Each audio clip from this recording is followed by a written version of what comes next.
Assalamualaikum warahmatullahi wabarakatuh. Selamat berjumpa lagi dengan Mbak Suro dalam acara Dongeng Mendongeng. Untuk pagi hari ini Mbak Suro akan membawakan dongeng tentang Majapahit atau berdirinya Majapahit. Dongeng ini mengandung unsur sejarah, untuk itu bagi anak-anak silakan selamat mendengarkan, semoga bermanfaat. Sebelum masuk ke Kerajaan Majapahit, diawali dengan sekilas tentang Kerajaan Singosari. Bahwa Kerajaan Singosari didirikan oleh Ken Arok. Dan zaman keemasan Singosari, zaman keemasan Kerajaan Singosari itu saat diperintah oleh Raja Kertanegara. Nah, di saat Raja Kertanegara berkuasa, terjadilah pemberontakan oleh Bupati Gelang-Gelang yang bernama Jayakatwang. Nah, untuk itu, untuk meredam pemberontakan itu, maka Raja Kertanegara memerintahkan menantunya, yaitu Raden Wijaya, untuk memimpin pasukan membasmi atau memadamkan pemberontakan itu. Maka karena arah serangan itu dari utara kota Raja Singasari, maka Raden Wijaya mengumpulkan seluruh pasukan kekuatannya itu mengarah ke arah utara, dan di sana memang ada pertempuran dan dimenangkan oleh Raden Wijaya. Namun itu adalah siasatnya Jayakatwang. Ternyata yang di utara itu hanya pasukan hanya sedikit, sedangkan pasukan yang banyak itu datangnya dari arah selatan. Sehingga di saat Raden Wijaya menumpas pemberontakan atau tentara Jayakatwang yang di utara, maka tentara Jayakatwang yang dari selatan masuk ke kota raja, sehingga kota raja bisa dikuasai dan Kertanegara bisa dibunuh atau tewas dalam pemberontakan itu. Dan secara umum akhirnya Singasari bisa dikuasai oleh Jayakatwang. Nah, menyadari hal itu, maka Raden Wijaya dengan bala tentara dan keluarganya terus berlari ke utara, yaitu sampai ke daerah Terung. Dari daerah Terung itu langsung ke timur, lebih ke timur lagi sampai ke pesisir di daerah Kudadu. Dengan bantuan seorang sesepuh desa atau kepala desa, Raden Wijaya bisa menyeberang ke Pulau Madura. Di sana dia disambut oleh Arya Wiraraja selaku Bupati Madura. Maka dengan berdasarkan musyawarah dengan Arya Wiraraja, maka disarankan agar Raden Wijaya menyerah saja kepada Jayakatwang. Maka lewat Arya Wiraraja, penyerahan diri Raden Wijaya disampaikan dan diterima dengan baik oleh Jayakatwang. Maka akhirnya Raden Wijaya dan pasukan atau keluarganya diberi daerah hutan tarik untuk dijadikan pemukiman. Maka dengan segenap sisa-sisa tentara, keluarga, dan dibantu oleh warganya Arya Wiraraja, khususnya dari Madura daerah Sumeneb, membabat atau membuka hutan tarik dan nantinya akan menjadi sebuah pemukiman. Nah, di saat melaksanakan babat atau membuka wilayah itu, orang-orang yang bekerja, diantaranya orang-orang Madura, itu menemukan buah. Buah itu lalu dibuka atau dikupas dan dimakan. Ternyata rasanya sangat pahit. Nah, sehingga jadi geger, ramai jadi buah bibir. Buah apa ini kok rasanya pahit? Nah, ternyata itu namanya adalah buah maja. Maka sepakat bahwa daerah kita ini, daerah yang sedang babat ini, dinamakan Majapahit. Nah, seiring berjalannya waktu, pembukaan daerah hutan tarik menjadi desa Majapahit semakin baik, semakin baik. Nah, di tahun 1293, pasukan Mongol itu dari daratan Cina, yang saat itu adalah kaisarnya Kubilai Khan itu mendarat di Jawa dengan pasukan yang cukup banyak, yaitu 20.000 pasukan dari daerah Mongol, dipimpin oleh Ike Mesek. Nah, tujuan pasukan Mongol itu adalah ingin menyerang Singasari, khususnya adalah Kertanegara. Karena pada zaman dulu saat Kubilai Khan mengutus utusannya ke Kertanegara agar takluk kepada Kubilai Khan, ternyata tidak diperlakukan, ditanggapi dengan baik. Justru utusan Kubilai Khan yang akan pulang dilukai telinganya, sehingga sebagai tanda penolakannya itu, sehingga Kubilai murka. Maka beberapa tahun kemudian yaitu tepatnya tahun 1293 mendatangkan pasukannya untuk menyerang atau melumpuhkan Kertanegara.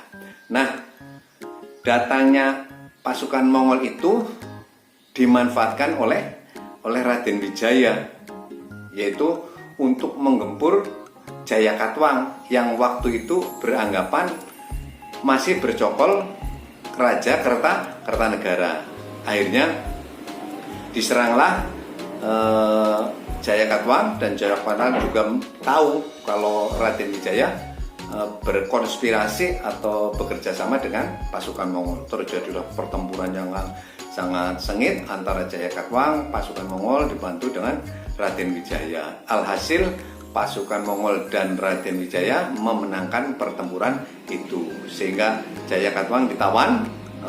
Maka beberapa hari kemudian diadakan pesta kemenangan oleh orang-orang Mongol atau juga sebagian pasukan dari Raden Wijaya. Nah, di saat pasukan Mongol sedang terbuai dengan kemenangan, melakukan pesta, baik itu minum atau apa dan sebagainya, merayakan kemenangan itu, tanpa sepengetahuan pasukan Mongol, Raden Wijaya menyerang pasukan Mongol. Nah, karena dalam kondisi yang tidak siap dan tidak menyangka atau di luar dugaan, akhirnya pertempuran terjadi dan akhirnya pasukan Mongol kalah, sehingga Ike Mesek bersama sisa-sisa pasukan Mongol meninggalkan pulau Jawa. Nah, setelah pasukan Mongol pergi dari Pulau Jawa, yaitu Raden Wijaya bersama teman-temannya yang membantu, yaitu ada Nambi, ada Sora, ada Arya Wiraraja, ada Ronggolawe, ada sesepuh atau kepala desa Gudadu, itu mendirikan kerajaan. Dan Raden Wijaya dinyatakan atau menyatakan diri sebagai raja, dan kerajaannya berpusat di desa Majapahit, dinamakan Kerajaan Majapahit. Nah, teman-teman yang tadi disebutkan, yaitu ada Nambi, ada Sora, ada Ronggolawe, ada Arya Wiraraja, semuanya diberi jabatan karena telah membantu suksesnya perebutan kekuasaan terhadap Jayakatwang.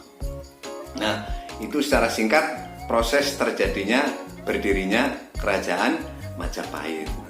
Di kala awal-awal, belum terlalu lama menjadi raja, ada beberapa teman seperjuangan yang merasa kurang sreg atau kurang puas, khususnya pengangkatan Sora, pengangkatan Pati Sora, karena Ronggolawe merasa lebih berjasa lah. Tapi dengan sisa-sisa kekuatan teman-teman yang masih bersatu, akhirnya Ronggolawe bisa dibunuh, dipadamkan oleh Kebo Anabrang.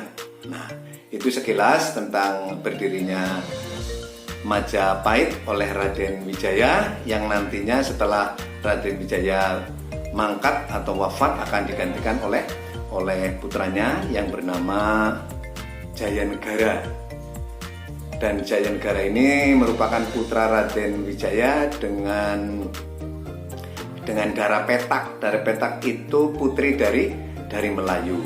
Dan ini saat pemerintahan Jayanegara juga terjadi banyak sekali pemberontakan. Salah satu penyebabnya diantaranya adalah karena Jayanegara itu bukan wangsa rajasa asli, karena dia ada keturunan keturunan Melayu, sehingga di sana ada Nambi, lalu ada Arya Wiraraja dan sebagainya, banyak yang memberontak. Tapi yang paling berat adalah pemberontakan Kuti Semi. Dalam pemberontakan itu Jayanegara sampai keluar dari keraton, dari kota raja, dan oleh kepala Bayangkari pengawal kerajaan yaitu Gajah Mada, itu Jayanegara sembunyikan di daerah Badanten. Dengan inisiatif orang-orang yang masih loyal kepada Raden Wijaya, kepada Jayanegara, maka Gajah Mada bisa memulihkan keadaan dan membasmi pemberontakan Kuti Semi dan mengembalikan Jayanegara ke keraton.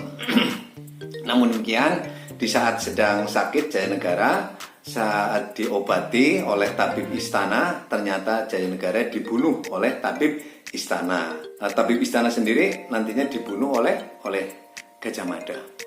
Karena wafatnya Jayanegara mendadak dan belum punya keturunan, maka tapuk pimpinan diserahkan sementara kepada istri Raden Wijaya waktu itu, Gayatri, tapi hanya sebentar sekali. Tapi akhirnya diberikan kepada Tribuana Tunggadewi, yaitu anaknya Gayatri dengan Raden Wijaya. Nah, di saat Tribuana Tunggadewi berjalan dengan semestinya, tidak terlalu maju sekali, namun di saat diserahkan kepada anaknya yang bernama Raja Hayam Wuruk, maka Majapahit mengalami masa keemasan, maka terkenal kemana-mana, apalagi saat itu dibantu oleh Patih Gajah Mada yang sangat terkenal dengan Sumpah Amukti Palapa. Saya tidak akan bersenang-senang sebelum Nusantara bersatu di bawah naungan Majapahit.